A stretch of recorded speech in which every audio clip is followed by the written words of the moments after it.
नमस्कार प्यारे साथियों, मैं वी कुमार आप सभी भावी अध्यापक एवं अध्यापिकाओं का स्वागत करता हूं अपने यूट्यूब चैनल यूपीडी एलाइट पाठशाला में। आशा करता हूं आप सभी स्वस्थ होंगे, मस्त होंगे और ज़बरदस्त होंगे और आप सभी की पढ़ाई भी बेहतरीन चल रही होगी। तो आज हम लोग लेकर आए हैं डीएलएड फर्स्ट सेमेस्टर के 2019 के गणित प्रश्न पत्र को, जिसका आज हम लोग कंप्लीट सोल्यूशन देखने वाले हैं। यदि आप भी आने वाले एग्जाम्स की तैयारी कर रहे हैं तो ये वीडियो आपके लिए बेहद इम्पोर्टेंट है। यदि आपने अभी तक भी हमारे चैनल को सब्सक्राइब नहीं किया तो प्लीज़ आप सभी हमारे चैनल को सब्सक्राइब कर लीजिएगा और बेल आइकन को ऑन कर लीजिएगा ताकि हर एक वीडियो का नोटिफिकेशन आप तक पहुंच सके। तो चलिए बिना समय गंवाए आज की इस वीडियो को स्टार्ट करते हैं क्वेश्चन नंबर 1 से। सबसे पहले मैं आप सभी को बताना चाहूँगा कि ये हमारा 25 नंबर का प्रश्न पत्र होता है, जिसमें आपको 13 नंबर पास होने के लिए लाने पड़ते हैं और 1 घंटे का समय होता है इसमें। ठीक है, इसमें हमारे 5 वो विकल्पीय प्रश्न होते हैं जिनको हम सबसे पहले देखते हैं बारी बारी से। प्रश्न संख्या 1 है कि निम्नलिखित में से 9 का अपवृत्त। तो सबसे पहले हम ये समझ लेते हैं कि अपवृत्त क्या होता है। अपवृत्त हमारा किसी भी संख्या का क्या होता है, मल्टीपल होता है। ठीक है, तो 9 का हमारा मल्टीपल किस ऑप्शन में, आइए चेक करते हैं। पहला ऑप्शन, तो इसमें क्या 9 का मल्टीपल है, नहीं है। ठीक है, सेकेंड ऑप्शन है 9, 18, 27, 36, तो ये 9 का मल्टीपल है। तो इसका जो राइट आंसर हो जाएगा वो हो जाएगा ऑप्शन नंबर 20 हो जाएगा। ठीक है, 9, 18, 27, 36। ठीक है, अगले क्वेश्चन पे चलते हैं हम लोग। क्वेश्चन नंबर 2 हमारा कि 30 और 40 के बीच की अभाज्य संख्या है कौन कौन सी। 31 और 37 नहीं।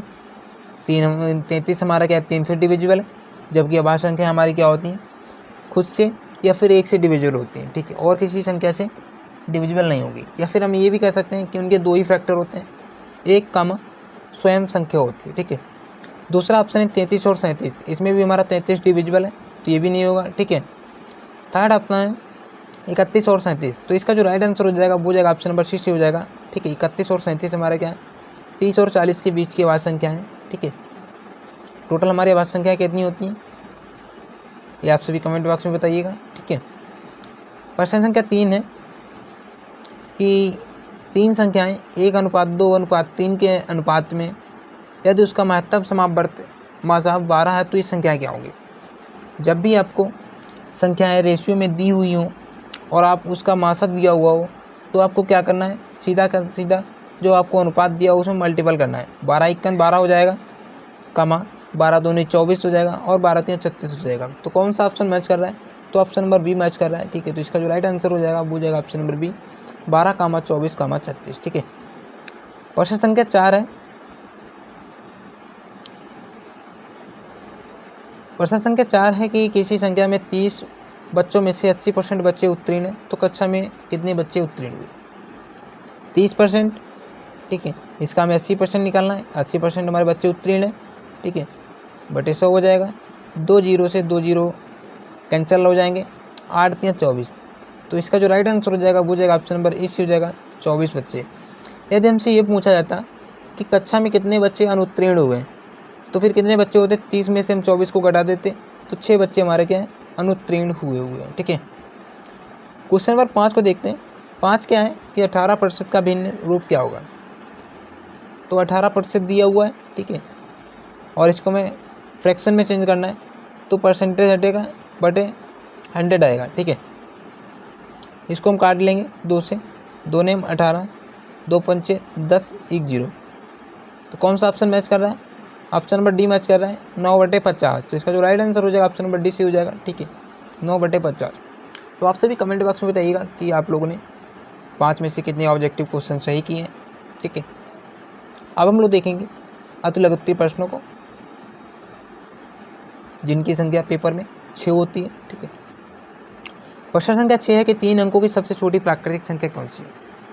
तो 3 अंकों की सबसे छोटी प्राकृतिक संख्या कौन सी हो जाएगी, तो वो हो जाएगी 100 हो जाएगी। ठीक है, ठीक है, और ये हमसे पूछा है 3 अंकों की सबसे बड़ी प्राकृतिक संख्या तो कौन सी हो जाएगी, 999 हो जाएगी। ठीक है, ये भी आपको ध्यान रखना। ठीक है, आपसे ये भी क्वेश्चन पूछ सकता है कि 3 अंकों की सबसे बड़ी या प्राकृतिक संख्या में से 3 अंकों की सबसे छोटी प्राकृतिक संख्या को घटाइए, ये भी आपसे क्वेश्चन पुटअप कर सकता है। ठीक है, तो ये भी ध्यान रखना है आप सभी को। प्रश्न संख्या 7 है कि 35 सेंटीमीटर व्यास वाले वृत्त का परिमाप क्या होगा। ब्याज को हम किससे डिनोट करते हैं, तो डी से डिनोट करते हैं। डी का मान हमारा कितना दिया हुआ, 35 दिया हुआ है। तो आर का मान क्या होगा, डी अपान टी होता है, 2 होता है, ठीक है। तो डी का मान 35 है, तो 35/2 हो जाएगा, ठीक है। हमसे क्या पूछा गया, वृत्त का परिमाप। तो वृत्त का जो परिमाप होता है क्या होता है, 2πr होता है, ठीक है। वृत्त का परिमाप कितना होता है, तो 2πr होता है। तो 2πr का मान रखेंगे 2 इंटू पाई का मान रखेंगे 22/7, ठीक है, इंटू आर का मान कितना आया था, 35/2 आया था, ठीक है। 2 से 2 कैंसिल आउट हो जाएगा और 7/35 हो जाएगा, और 22×5 कितना होता है, तो 110 होता है। तो इसका जो राइट आंसर हो जाएगा वो जाएगा ऑप्शन नंबर, ऑप्शन तो ही नहीं यहाँ पे, 110 सेंटीमीटर। प्रश्न संख्या 8 है कि 24/7 को दशमलव संख्या में बदलिए। तो आपको क्या करना है, आपको भाग देना है, ठीक है।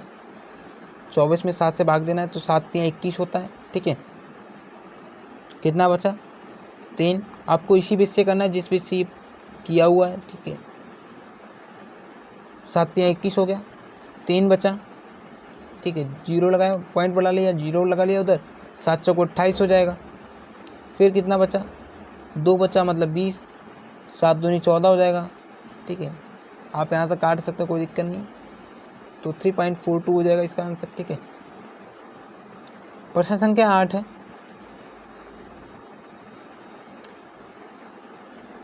प्रश्न संख्या 9 है, किसी तल पर स्थित एक रेखा में कितने बिंदु हो सकते हैं।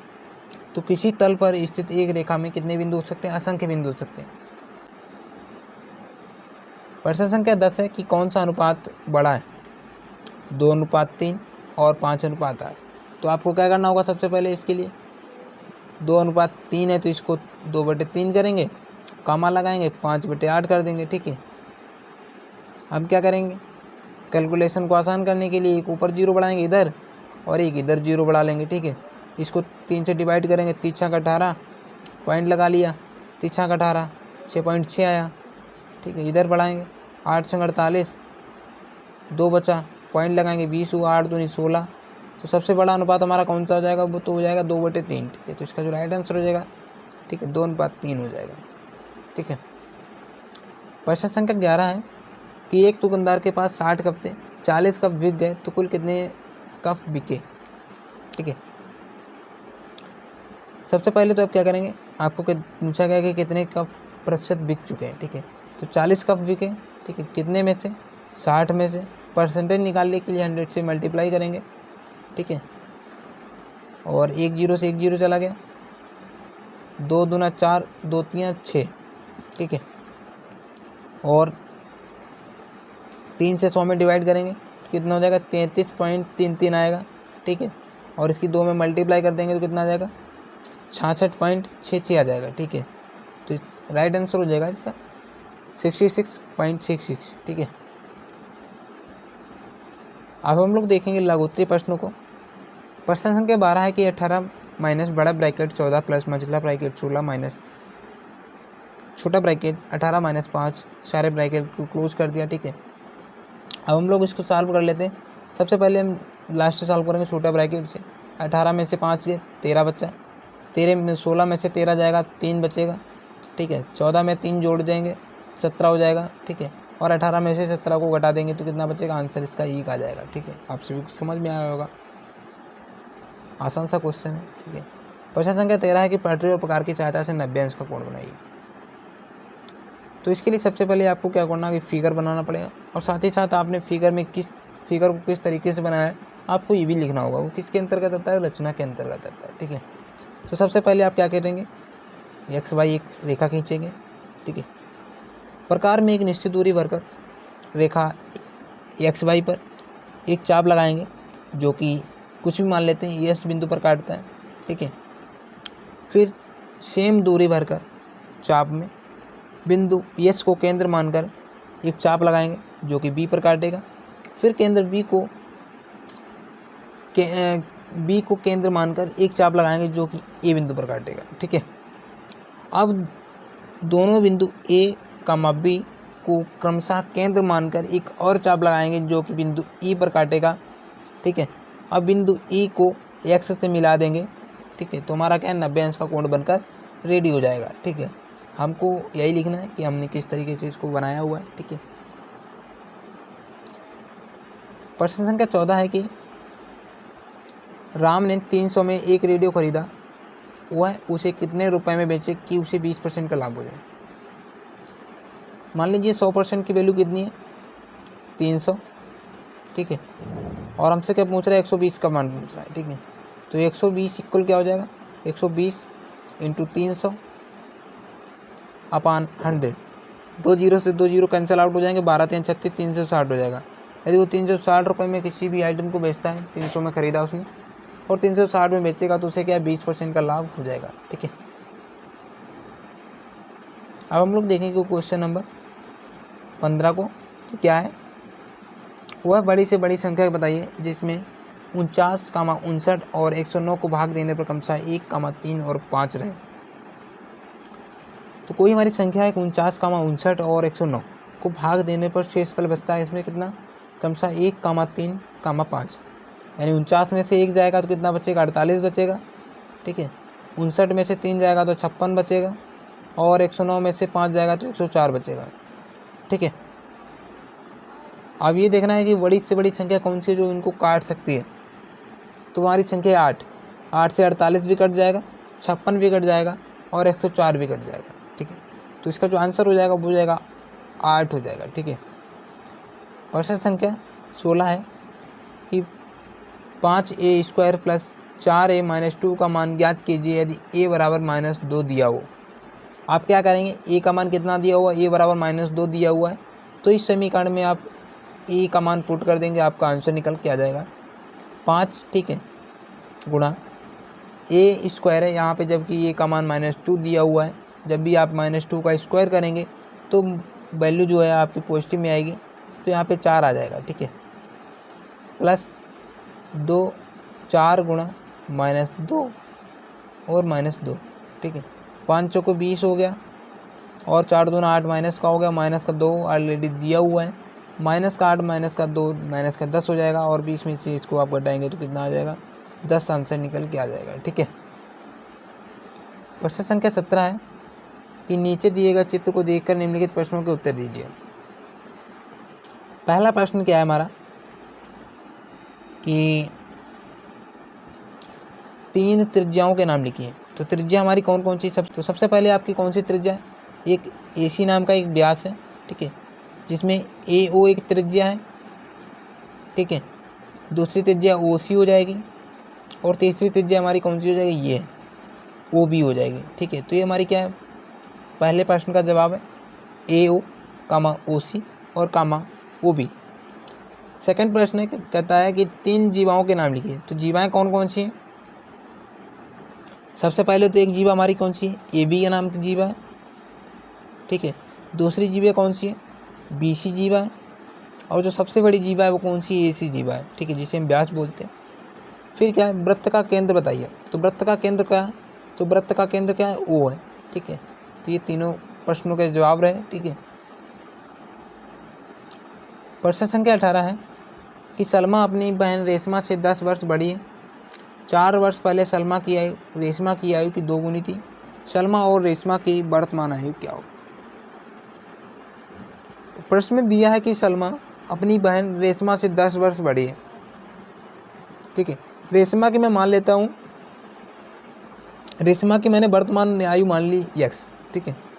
तो सलमा की आयु कितनी हो जाएगी, x + 10 ईयर हो जाएगी, ठीक है, क्योंकि सलमा क्या है, रेशमा से 10 वर्ष बड़ी है, रेशमा की मैंने वर्तमान आयु x मान रखी है, तो सलमा x + 10 हो जाएगी, ठीक है। फिर क्या कहता है कि 4 वर्ष पहले सलमा की आयु रेशमा की आयु की 2 गुनी थी। 4 वर्ष पहले रेशमा की आयु कितनी थी, x - 4 थी, ठीक है, और सलमा की आयु कितनी थी, वो वर्तमान में तो उसकी 10 है और पीछे 4 वर्ष जाएंगे तो उसकी कितनी थी, x + 4 थी, ठीक है। अब क्या कहता है कि आयु 2 गुनी है। तो किसकी आयु 2 गुनी है, तो रेशमा की जो आयु है 2 गुनी है, ठीक है। तो इसमें हम 2 से मल्टीपल करेंगे और इसको समीकरण को सॉल्व करेंगे तो हमारा जो आंसर निकल के आ जाएगा वो आ जाएगा x = 14 निकल के आ जाएगा। और सलमा की आयु कितनी थी, रेशमा से 10 वर्ष अधिक थी, तो 10 में 10 ऐड कर देंगे तो 14 10 24 हो जाएगा, ठीक है। तो ये हमारे दोनों की वर्तमान आयु, ठीक है। तो साथियों आप सभी कमेंट बॉक्स में बताइएगा कि आज का वीडियो कैसा लगा, और साथ ही साथ वीडियो पसंद आया हो तो लाइक करें, शेयर करें एवं चैनल को सब्सक्राइब करना ना भूलें।